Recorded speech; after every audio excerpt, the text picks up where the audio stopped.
I lose 36.7 million. I had a house in empty homes.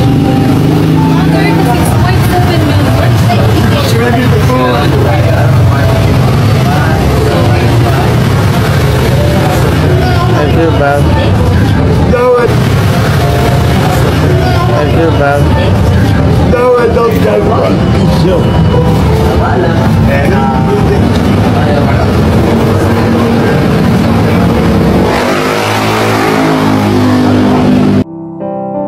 Hello guys, andito tayo ngayon sa Angeles, Pampanga.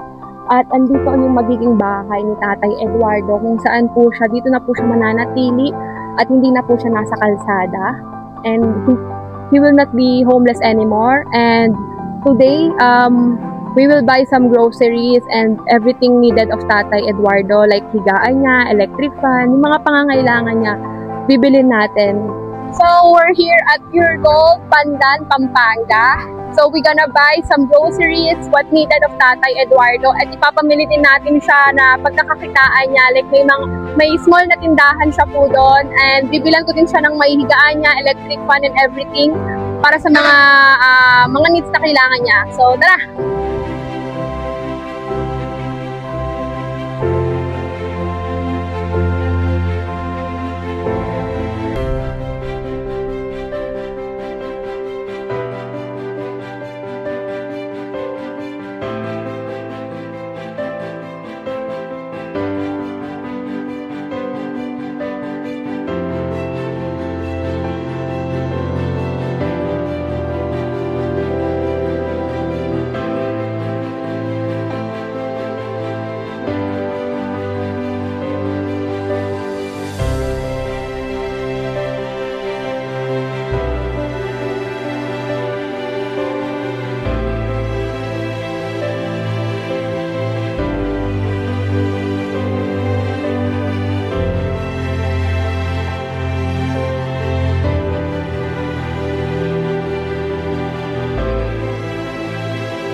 magiging bahay ni Tatay Eduardo na may pagkakakitaan na siya para hindi na po siya mamamalimos sa 7-Eleven.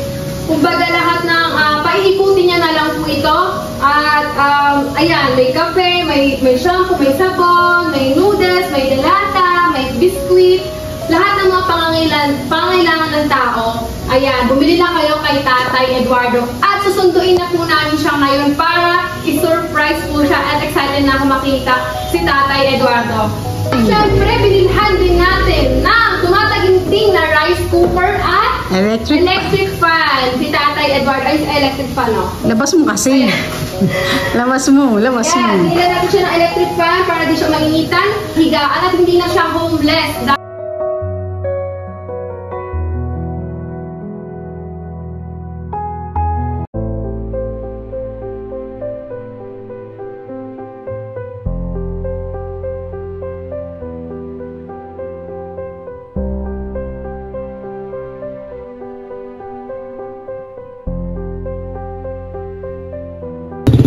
I don't know where I am. The way? Yeah, but I don't know the place. Yeah, I will. May sa taas o baba. Sige, alam niya na yan. Buksan mo muna dito. Sige. Nagabi po. Ganda gabi po. So, we have a surprise for you, Tatay Eduardo. You can sit here. Mabunin mo siya. This is your home. You can sit Electric pan na. electric here. So, I have a surprise for you. This is for your and then there's a pangkabuhayan showcase because you can sell here because so many people is going here so that they can buy to you. You have a sack of rice, a noodles, and everything, a coffee, shampoo, and soap as well, and yes, all of that, like all the needs of people, electric fan as well, you need, and the bed for you have a sack of rice if you want to cook a rice, and also there's a rice cooker as well.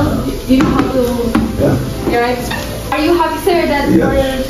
More than happy. more than happy? I have, of course, for your allowance or whatever you want to buy, this is for you, sir.